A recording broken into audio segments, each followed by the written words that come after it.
Esi sakhiwo singumtsalane nodonsa abatyeleli kule dolophu. Ngoku bayazilungisa izixhobo kwaye bafuna ukufundisa ulutsha.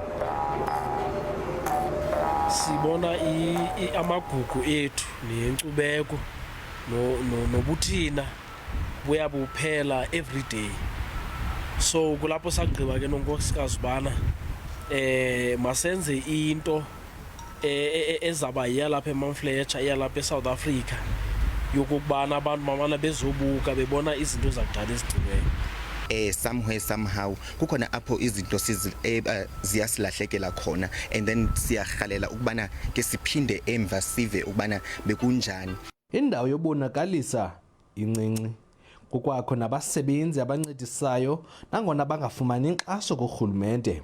So ke xa sinoba nespace esikhulu singazidisplay eglasini kakuhle izinto zibonakale, kube nendlu enkulu ezawubhala nembali ngedolophi lena eMount Fletcher.